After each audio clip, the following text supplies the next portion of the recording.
ब्राह्मण कुल संदेश टीम की मुहिम की चर्चा में यहाँ तिनसुकिया की ब्राह्मण सभा के द्वारा चर्चा जारी है। आइए जानते हैं। बस इनके विषय में शब्द में क्या कहूँ, बहुत ही सक्रिय, हर चीज़ में भागीदारी आगे करने वाली सिस्टर जी पूनम शर्मा जी। ये हमारे ब्राह्मण कुल संदेश से काफ़ी लंबे समय से जुड़ी हुई हैं और यहाँ तिनसुकिया में जब आए हैं तो यहाँ का मार्गदर्शन इन्हीं के द्वारा किया गया है। परशुराम कुंड की जो पूरी जानकारी है वहाँ के बाबा से, वहाँ के महंतों से मिलवाने का बीड़ा भी इन्हीं के हाथ में था। आइए जानते हैं इनके विचार।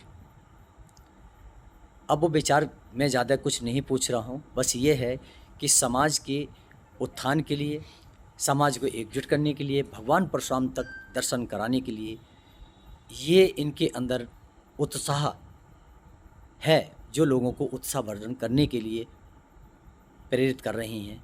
आइए जानते हैं इसके विचार। जी स्वागत है पूनम शर्मा जी आपका। जय श्री परशुराम। सर्वप्रथम आप सभी को परशुराम जन्मोत्सव की हार्दिक शुभकामनाएं।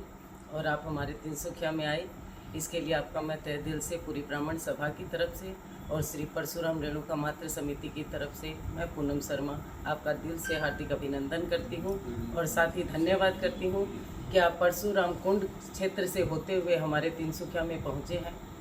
मैं आपको जानकारी दे दूं कि मैं 2005 से ब्राह्मण सभा से जुड़ी हुई हूँ।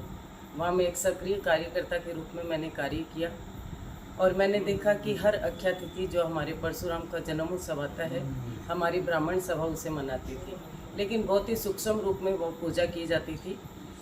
तो देख करके थोड़ा मन को अच्छा नहीं लगता था। और फिर जब भी हमारी ब्राह्मण सभा की मीटिंग होती थी तो एक जयकारा जरूर लगता था, जय श्री परशुराम का।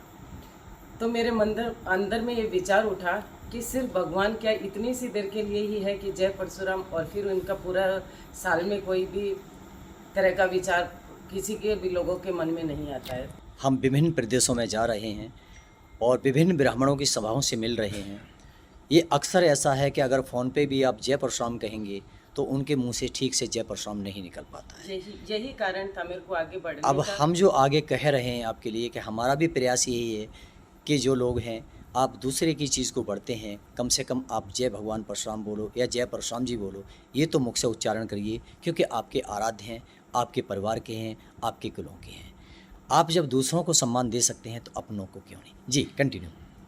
यही जो भाई साहब आप बोल रहे हैं, इसी विचारधारा को लेकर फिर मन में कई उथल पुथल मचती रही।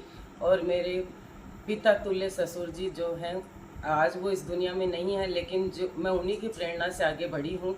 उनसे आकर मैंने एक बार पूछा कि ये परशुराम भगवान कौन है, मुझे इनके बारे में जानना है। तो उन्होंने बहुत ही संक्षिप्त जो विवरण भगवान का चरित्र उनके पास था, उन्होंने मुझे दिया और वो मैंने पढ़कर भगवान के बारे में, उसमें छोटा 1.5 पन्ने का भगवान का दिया हुआ था, लेकिन मेरे अंदर में उथल पुथल मच गई। और इसी दौरान मेरा परशुराम कुंड में जाना हुआ और वहाँ जब जाके उस पवित्र माहौल को देखा और उन परशुराम भगवान जो हरिचरण दास जिनको हम कहते हैं, उनसे मिलने के बाद में मेरे पास कुछ शब्द नहीं था। जो भावना में मेरे अंदर भगवान ने पैदा की, मैं सबसे एक ही अनुरोध करूंगी कि अपने इष्ट देव की हर दिन पूजा करें, उनकी प्रतिमा को घर में स्थापित करें। कम से कम मुख से जय परशुराम का नारा तो दिन में एक बार जरूर लगाएं। हेलो करने की बजाय जय श्री परशुराम जरूर बोलें। और हो सके तो अपने पूरे परिवार के साथ, अपने मित्र के साथ परशुराम कुंड तक आए। आज जो आप ये देख रहे हो परशुराम कुंड में सुविधा, ये मैं आपको ये बोलूँगी, चाहे वो असीम कृपा प्रभु की, स्वयं परशुराम भगवान की है और मेरी ब्राह्मण सभा की है। नहीं, आज से अगर आप 15 साल पहले परशुराम कुंड आते तो शायद आप एक दिन में वहाँ पहुँच भी नहीं पाते, जो वहाँ की स्थिति थी। लेकिन आज वहाँ प्रशासन भी पहुँचा है। उसके सबसे बड़ा जो श्रेय जाता है वो हमारी तिनसुकिया की ब्राह्मण सभा और श्री परशुराम रेणुका मातृ समिति को।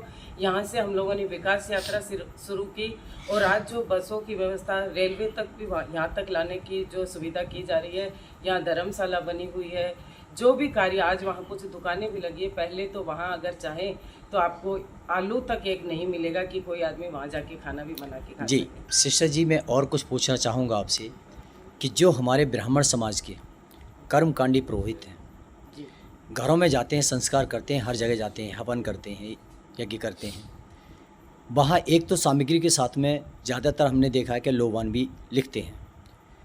उसके साथ में ये है कि सभी की जय बोलते हैं और उसमें साईं बाबा को भी नहीं भूलते, मगर परशुराम जी का तो नाम ही नहीं आता। नहीं, आखिर ये लोग किस तरह की कल्चर में हैं और किस तरह की, किस चीज़ क्योंकि का? साईं की जयकारा लगाना, मगर अपने इष्ट हैं उनका आपको नाम तक नहीं आता, उनके विषय में कुछ नहीं जानते, ये दुकानदारी कब तक चलाओगे? जी, इस पे बताइए। इस पे मैं यही कहूँगी कि ये हम लोग के लिए, सबके लिए बहुत दुख का विषय है। और इसमें कहीं ना कहीं हम लोग की गलती रही कि हम लोग अपने इष्ट देव को पूजा ही नहीं सकते। लेकिन ठीक है, कोई नहीं, समय आता है सबका। अभी शायद मेरे को लगता है कि परशुराम भगवान को पूजने का समय अभी आया है। धीरे धीरे हम लोग इस कदम को आगे बढ़ा रहे हैं। प्रगति है। और भगवान का जो समय वैसा आएगा कि एक समय, ये मैं आपको आज गारंटी देती हूँ कि जब आप सिर्फ परशुराम भगवान के ही नाम का जयकारा सुनेंगे।